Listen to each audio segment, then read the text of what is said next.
السلام عليكم، معكم نبيل من قناة نينو كينجدوم. اليوم حيكون أول بودكاست إلي. صراحة متشوق ومرعوب بنفس الوقت، لأنه شيء جديد عم جربه أنا، وحبيت يكون الموضوع بالطبيعة، يعني بشي حديقة أحسن من إنه يكون بمكتب أو يعني بشي منطقة هيك مثل كل هاليوتيوبرز شلون بيعملوا باستديو مع استديو بودكاستات يعني أنا حبيت إنه يكون بطبيعة تغيير شكل. أولا يعني جو هادي قدامكم، وتاني شي لون أخضر بيعطي أريحية للمشاهد. فلهيك حنبلش بالأسئلة. أول شي آه، مثل ما عم تقولوا انه نحنا هلا اليوم حنفوت بشيء اسمه التعليم او الدراسة، بموضوع اسمه الدراسة. الدراسة صراحة انا بالنسبة لي الدراسة هي شيء كتير اساسي بالمجتمع، شيء كتير 100% لازم يكون الواحد معه اياها، يعني لازم يكون معه شهادة فيها اجباري. ليش؟ لانه هلا كل ايوه بلشنا. لانه كل المجتمع عم بيعتمد على شيء اسمه دراسة، ثقافة. انت ثقافتك، دراستك، شو بتعرف بالدنيا. وصراحة بتفق معهم كتير، لانه غالب الناس اللي بتكون دارسة يعني بتكون مثقفة، غالبيته. يعني ما عم بحكي الكل، ممكن انه يكون في شواذ، مثلا انه يكون الشخص اللي عم يدرس فاشل بالثقافة، فاشل 100%. طيب هلا سألتوني عدة أسئلة، حجاوب عليهم واحد واحد مشان يكون مثل حوار، طريقة حوار بيني وبينكم. الطريقة هي عبر التالي. انتوا سألتوني أسئلة. طيب أول شي شو بتدرس؟ أنا بدرس شريعة سنة أولى. طيب هل الشي هذا إلي هدف منه، او يعني ممكن انه بالمستقبل يصير معي شي فيه؟ مثلا بيقولوا لانه غالب العالم اللي بتعرف انه اللي بيدرس شريعة خلص معناتها هذا شيخ. لا، شيء اكبر من هيك واسمى بكتير من هيك. يعني مو بس انه اللي بيدرس شريعة خلاص إنه معناتها هو شيخ. لا، في شغلة اسمها داعية، في شغلة اسمها قضاء شرعي، في شغلات كتير يعني. فالعالم لا تضل محصورة بانه فكرة انه الشريعة انه بس هي المشيخة. لا بالعكس، في عالم كتير بتدرس شريعة وما بتصير شيء، يعني ما بتصير ما بتمشي بطريق المشيخة. لا بالعكس، بتمشي بطريق لسه احلى من هيك بكتير، اللي هو الداعية. مثلا هلا عم بيقولوا لي مكان الدراسة بيهم والبيئة. هلا صراحة مكان الدراسة بيهم كتير هو والبيئة، لأنه في كتير عوامل بتأثر على الشخص، بيناتهم هن هدول البيئة وال عفوا ومكان الدراسة. هلا مثلا أنا لما كنت السنة الماضية عم بدرس بكالوريا، السنة الدراسية العملاقة الصعبة كتير، المرعبة لكل الطلاب خلينا نقول كتير صعبة البكالوريا. نحنا عنا بسوريا كتير صعبة. أنا اتشرشحت، نزليت لأول مرة بحياتي. حأحكي لكم إنه أنا بأول فترة من البكالوريا، بأول مذاكرات رسبت بثمان مواد. كنت عم بدرس شريعة شريعة وبكالوريا سوا، وبالتالي من كتر انه انا كنت عادي، دراستي عادية، ارسبت بثمان مواد. ثمان مواد رسوب شنيع شنيع. بالرياضيات من 600 كنت اخذ 25 من 600. بالفيزياء خمسة قديه 10 يمكن من 400، مدري 20 من 400. مدمر. فلهيك المكان والبيئة كتير مهمين. ليش؟ أنا كانت البيئة تبعي صراحة، يعني البيئة كانت ممتازة يعني نوعا ما، بس البيئة تبعي في أهلي. يعني بتقرأ كلمة من هون بتحكي 20 سيرة من هون. فلهيك كان لازم إنه لازم أعمل نقلة نوعية لعند عالم ممكن إنه يكون في بيني وبينهم حكي بس يكون قليل. عرفت شلون؟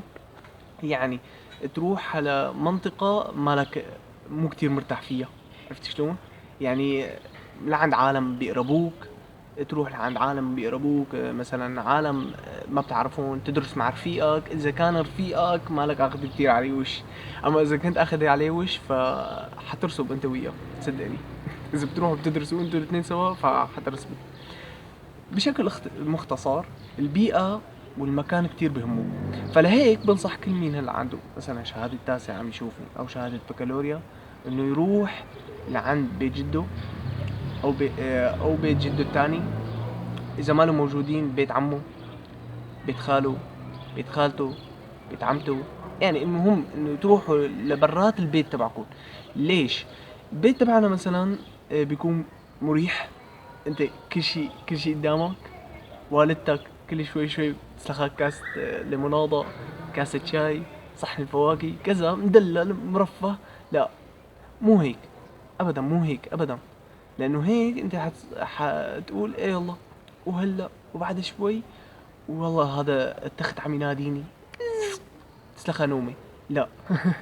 فانت لما بتكون عند شخص معين، عند شخص محدد، بتصير بتخاف انه مثلا انه تتحرك شي حركة او تعمل لك شي قصة. لا، خليك بتضلك صحيان اكتر.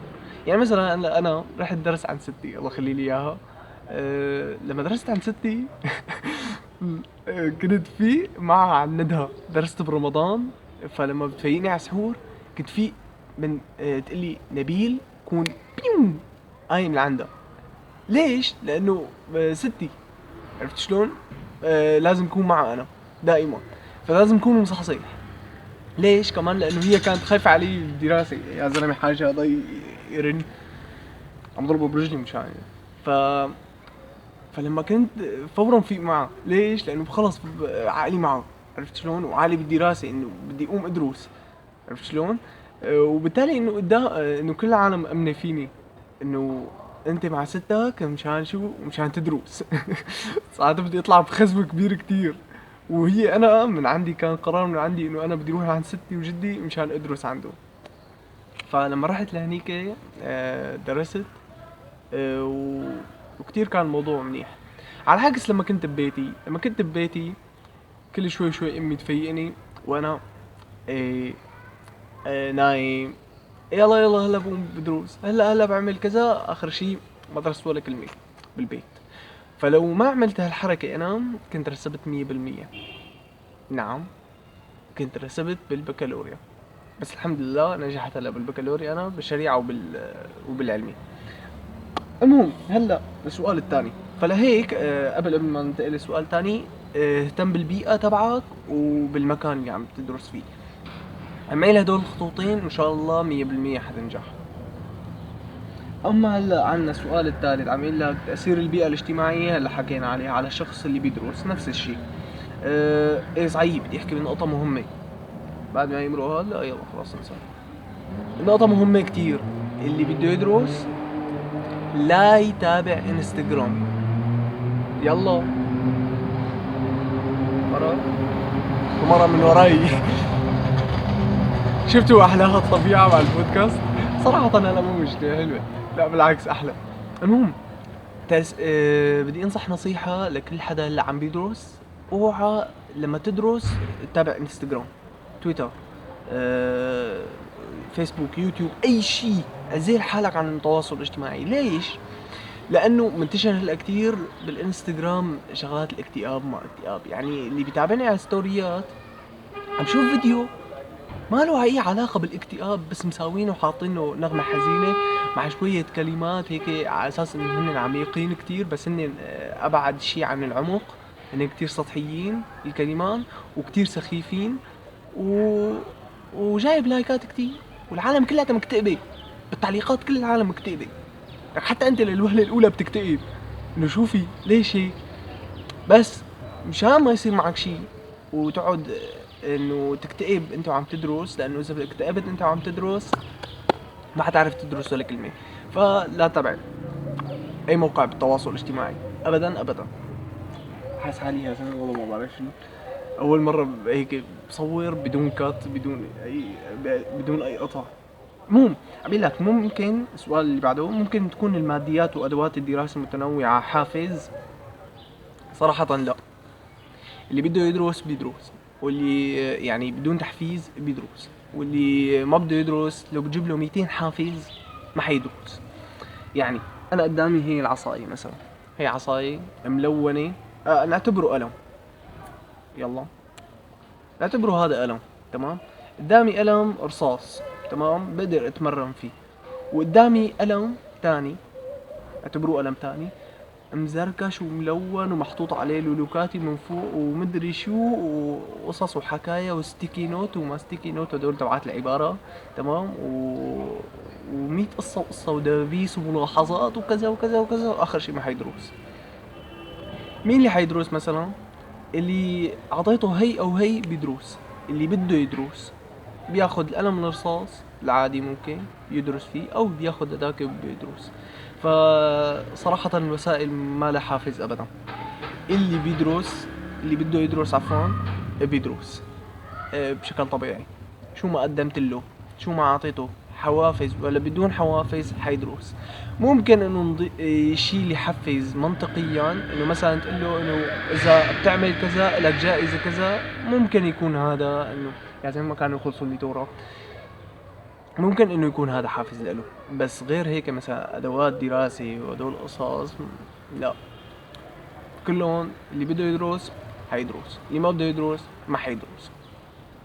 هي القاعدة. فاذا جبت 200 حافز للزلمة اللي ما حيدرس ما حيدرس، واذا جبت والزلمة اللي اللي بده يدرس اذا جبت له ما جبت له ولا حافز حيدرس لحاله. اما اللي بعده عم لك تنظيم الوقت بين المواد العلمية والأدبية. هلا شوف، غالبا المواد العلمية بيكون أسهل دراستها، على عكس المواد الأدبية، عفوا مو أسهل، بدها وقت أقل. ليش؟ المواد العلمية متى ما فهمتها مع الأستاذ بيكون الموضوع أسهل لما بترجع بتراجعه، تمام. بتراجع قاعدة أساسية مثلا مثل الرياضيات، بتراجع قاعدة أساسية وعندك 200 تمرين مثلا بعدها. هال 200 تمرين انت اذا اخذت منهم كم واحد الاساسيين اللي ما في تكرار، يعني تكرار نفس الفكرة، خلص انت مش حال درستها. يعني مثلا درست فقرة كاملة، على عكس المواد الأدبية لما بدك تدرس فقرة كاملة بدك تقعد فيها نص ساعة على 3/4 ساعة مثلا، لأنه كلها حفظ. ما خلصوا الدورة. هاي الحلقة عبارة عن فيديوهات بس حلوة. إذا تضايقتوا من الموضوع مشان غير القرنة. بس المهم، ف شو كنا عم نحكي؟ ايه، فانه تحفظ فقرة بالمواد الأدبية بدها وقت. فالمواد الأدبية بشكل صريح بدها أكتر وقت من المواد العلمية، للناس اللي بتحفظ بصم. الناس اللي بتحفظ بصم بالعكس حيكون المواد العلمية عندها أصعب من المواد الأدبية. ليش؟ بيقول لك أنا بحفظ بصم، فإذا بتجيب له مثلا فلسفة فصفصة فصفصة عادي.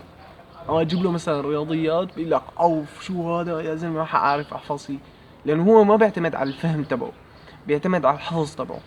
على عكس الناس اللي بيعتمدوا على الفهم تبعهم وما بيعتمدوا كتير على الحفظ تبعهم. عرفت شلون؟ يعني إذا فهم الفكرة مستعد يحفظ لك اياها كلها كاملة. اما اذا ما فهم الفكرة ما حيحفظها ولو باي شكل من الاشكال.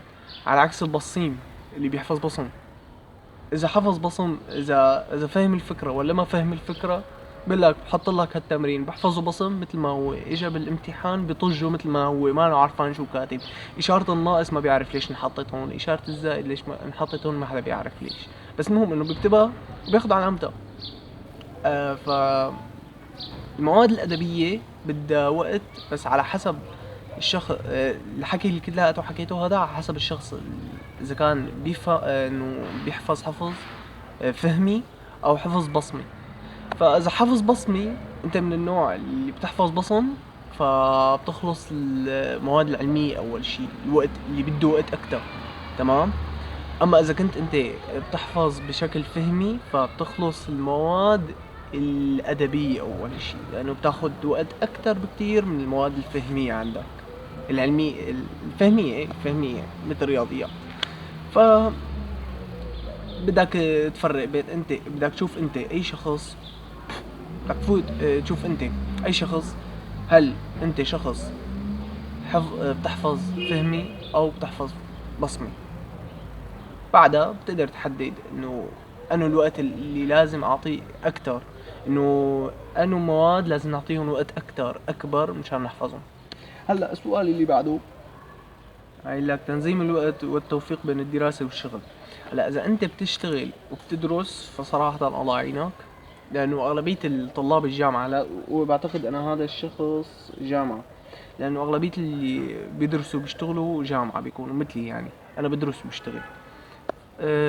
بس انا حلاوة الموضوع تبعي انه عافي حالي من الدوام، ما بداوم ولا يوم داومت بالجامعة. من اول يوم بالجامعة بلش لهلا ما داومت ولا دوام ولا يوم. ليش؟ لانه في عندي شغلي ببلش بوقت الجامعة، يعني بوقت ما يبلش الجامعة ببلش شغلي انا، فما قدرنا انه نروح على الجامعة. فلهيك هلا عم تقلي انه توفيق بين الدراسة والشغل. شوف هلا، انه توفق بين الدراسة والشغل هو امر صعب، بس لا ما له مستحيل، ما له مستحيل ابدا. مثلي انا مثلا لما كنت اشتغل، لما هلا انا عم بشتغل وادرس مثلا، اجى امتحاناتي، باخد دراستي، بقول له للمعلم انه بدي اعطل، انا بعطل يوم واحد بدرس فيه، بروح تاني يوم بقدم برجع على المحل. هذا هو بس هذا الشي بيناسبني إلي للمواد تبعاتي. اما انت مثلا شو دارس، شو عم تدرس؟ اذا بتقلي طب، لا اقول لك لا هو لي صعبة، بدك تلاقي شيء مثلا نظام انت تحطه، يعني جدول تمشي عليه. تمام، يعني مثلا انا في من صلاة الصبح بقعد بدرس هيك ليصير وقت شغلي، بعد ما يصير وقت شغلي بروح بشتغل، برجع على المساء شوي بدرس وبعدين بنام مثلا. بدك تقسم وقتك. افضل وسيله لتوفق بين الدراسه والشغل هي انه تقسم وقتك. يعني انا هذا الوقت بدي اعمل فيه كذا، هذا الوقت بدي اعمل فيه كذا، هذا الوقت بدي اعمل فيه كذا. هو صعب بس ما له مستحيل. اذا سويت هيك يعني 50% ل 60% ان شاء الله بتتحسن العلامات وبتتحسن ادائك، يعني بشغلك، بنومك، بدراستك، بتحسن تقريبا، يعني شوي صغير. بس يعني انه تساوي شي جذري مشان توفق بين الدراسة والشغل، ما له غير انه بيقولوا انه بطيختين بايد وحدة ما بينحملوا، بدك تحملهم بالايدتين. شلون بدك تحملهم بالايدتين؟ بدك توفق بيناتهم. شلون بدك توفق بيناتهم؟ تنظم وقتك. اذا ما قدرت تنظم وقتك، قسم وقتك. والله ما في، خلاص بدك تنظم وقتك او تقسم وقتك، يعني تساويهم نفس الشيء. تنظم وقتك وتقسم وقتك، هذا هو الشيء الوحيد اللي بيخليك توفق بين الشغل والدراسة. غير هيك لا، ما حتزبط. هلا عم لي بما انه انا تاسع، فبدي خطة دراسية تكون سهلة ومنظمة ونلحق فيها المنهاج. بس دقيقة شوي اطمن انه عم تصور ولا لا. تمام، ممتاز. هلا عم بتقلي انه بما انه هي تاسع بدها خطة دراسية تكون سهلة. شوف، الخطط الدراسية هي من ابشع ما يكون، ومن ابشع الشيء اللي صار بحياتي. نظامية عم بحكي معكم نظامي انا. خطة دراسية من افشل الخطط، من افشل شيء شفته بالعالم، لانه كتير عالم بتلتهى بالخطط، وانا شو بدي اعمل، شو بدي ساوي، شو بدي اساوي، وبيروح الوقت تبع شهر الانقطاع مثلا، تبع شهر الانقطاع بسوريا. شهر الانقطاع مثلا قبل الامتحانات تبعات شهادة التاسع والبكالوريا يعطون شهر انقطاع. هذا الشهر الانقطاع بيدرسوا فيه. بس في عالم شو بتعمل؟ بتروح 15 يوم مشان تحط خطة دراسية. 15 يوم يا ظالم. 15 يوم كنت خلصت فيها رياضيات وكنت خلصت فيها فيزياء يا زلمة. هدول العملاقتين الجبارين بتخلصون ب 15 يوم. فكتير عالم بتروح وبتلتهى بالخطط الدراسية وبتنسى الشيء الأساسي اللي هو الدراسة. فنصيحة للشخص اللي كتب لي هيك، انه بس تقسم الأيام. تمام، عندي 30 يوم، حط انا رياضيات مثلا عناوين الفقرات الكبيرة، يعني الدروس الكبيرة، كذا كذا كذا. طلع عندي 30 عنوان مثلا.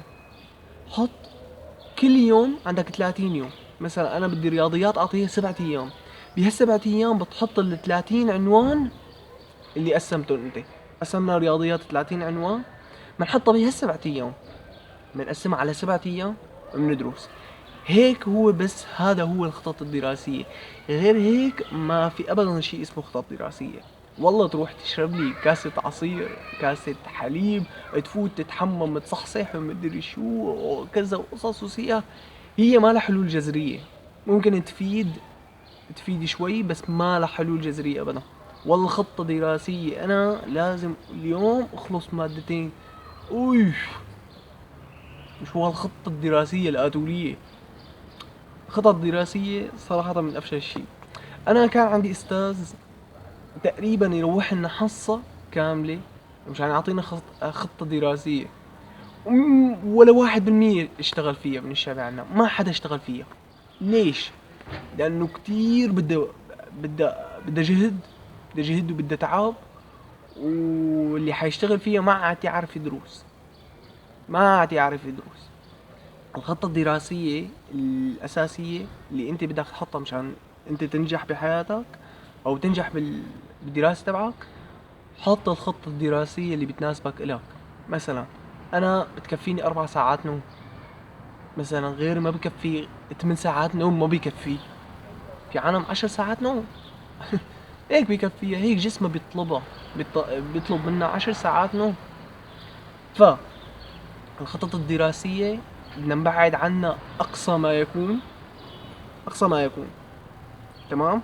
بس بدنا ناخد منها شغلة صغيرة اللي هي تقسيم الوقت. عندي 30 يوم أنا، بهال 30 يوم بقسم المواد وعناوين اللي بقلب هي المواد على 30 يوم بس، فقط لا غير. يعني يحرق اخت الميتورات مو آخر شيء مكتوب اكره شيء الدراسة. ها صراحة اتفق معك، هو كثير كره الدراسة، بس لما يكون الواحد فهمان المعلومة ما بيكره الدراسة، صدقيني. ولما بيكون الواحد بيحب الشغلة ما حيكره الدراسة ولا 1%. عرفت شلون؟ فإذا أنت بتحب الدراسة أمورك سليمة، ما بتحب الدراسة بدك تمشي هالكم سنة على خير عشان ما تتشرشح بحياتك. لأنه إذا ما مشيتهم على خير ودرست مثل العالم والناس ونجحت بحياتك، أو يعني ضمنت شي على المقلية بإيدك مشان ما تتشرشح بحياتك لازم انه تضمن شي يكون معك على المقلية بإيدك. يعني شهادة، مصلحة للشباب يكون معك مصلحة. تمام. يعني مثلا شو مثلا ميكانيسيان سيارات، دهان، بلاط، لك حي الله شغلة تكون انت فهمانة، يكون فيها شغلة انه مصلحة. تمام. مصلحة بشكل مختصر، مصلحة وشهادة بإيدك، هدول قوة. تمام. إذا مثلا في بإيدك مصلحة، ممكن لا سمح الله صار معك شي موقف مثلا ما تقدر تشتغل انت، ما معك شهادة تشتغل فيها، ما معك حل بديل. عرفت شلون؟ يعني خطة باء ما أنا موجودة عندك. فلهيك بدك تحب شيء اسمه دراسة، أو تحب شيء اسمه دراسة. ما بعرف مين كاتب التعليق أو السؤال. بدك تحب شيء اسمه دراسة أو تحبي شيء اسمه دراسة. مشان شو؟ مشان تنفدي بالحياة. هنا 60 سنة حنعيشون وبعدين الله معنا هلا البودكاست صار 20 دقيقة يمكن على ما أعتقد. إذا انبسطتوا فيه وحبيتوه فاكتبوا لي بالتعليقات. نختمه بقصة صارت معي بالمدرسة. تمام. بتجربتي أنا تجربتي بالمدرسة بالبكالوريا خصوصا. تجربتك بالبكالوريا هي من أحلى التجارب اللي حتكون بحياتك، تصدقني. بس بعد ما تخلص البكالوريا حتتفاجأ بكمية الفراغ اللي عندك إياها بحياتك. تمام. لا تقلي جامعة وما جامعة وحتدرس، وجامعة كتير أخذت لك من وقتك، قد ما أخذت لك من وقتك. إذا ما كانت طب أو هندسة فما حتاخذ لك كتير من وقتك. تمام. حيضل عندك وقت فراغ هائل جدا، لدرجة انه بدي خلقك. فانت استثمر، فعفوا لا تنصدم بعد ما تخلص بكالوريا من الشيء اللي حيجيك. تمام، لا تنصدم ابدا، لانه انا اول ما خلصت بكالوريا صراحة انصدمت. الجو اللي كنت قاعد فيه جو الرفقة راحوا، ما في غير كم رفيق، يعني البيان عندي يمكن 2 بس. تخيلوا، من يمكن 40 شخص بقيوا 2 بس. يعني قديش كتير بتختلف عليك الحياة بعد ما تخلص الحياة الدراسية، الدراسية الثانوية، يعني الدراسة الثانوية بتنتقل للجامعة، بتصير وحيد كتير. ف بدك ما تنصدم. تمام، وتخلص. هلا اول شيء تنفذ بشيء اسمه بكالوريا. بعد ما تنفذ بشيء اسمه بكالوريا، اوعى تفكر انه تعيد البكالوريا سنة تانية، تقول انا والله خلص انا هعيدها السنة الجاية. اوعى، لانه انت حتكون بجو رفقاتك مو هن نفسهم ذات اللي قاعدين معك. الشباب اللي كنت تمزح معهم وتشتغل معهم وتفهموا بعض الاسئلة والاجوبة ومدري شو، ما نم معك. حيتغير عليك كتير الجو. اذا تغير عليك كتير الجو ما حتنفذ من شيء اسمه اكتئاب. اذا ما نفذت من شيء اسمه اكتئاب ما حتنجح. فلهيك لا تعيد البكالوريا. اذا ما عندك قوة 100% لا تعيد البكالوريا. ولا تحطها هدف انه انا والله بدي اشتغل، عفوا انه بدي هي السنة ما حادرس وحسيبها وحافهم بس المعلومات مشان ادرس السنة الجاية وبس. وان شاء الله تكونوا استفدتوا بهذا البودكاست. هذا مايك مشان ما يعني كتير تستغربوا، بس هذا المايك حطيته هون مشان يكون قريب عليه شوي، او قريب عليه شوي، بعيد عليه كتير، بس انه المهم انه مشان الصوت يكون واضح. اشتريت مايك للمعلومة. واسف على القطعة على اليوتيوب، لانه صار لي اكثر من 4 اشهر يمكن قاطع. بس المهم انه حنرجع ان شاء الله. اذا عجبكم البودكاست لا تنسوا تحطوا لي لايكات كتير، وتكتبوا لي كومنتات كتير، وبحبكم كتير. لا طلعت هي على القافية وبس. سلام. هي 20 دقيقة مثل ما اتفقنا، او 25 دقيقة لا تغضبني، يعني هي الزيادة تبع القصة الاخرانية وبس. سلام.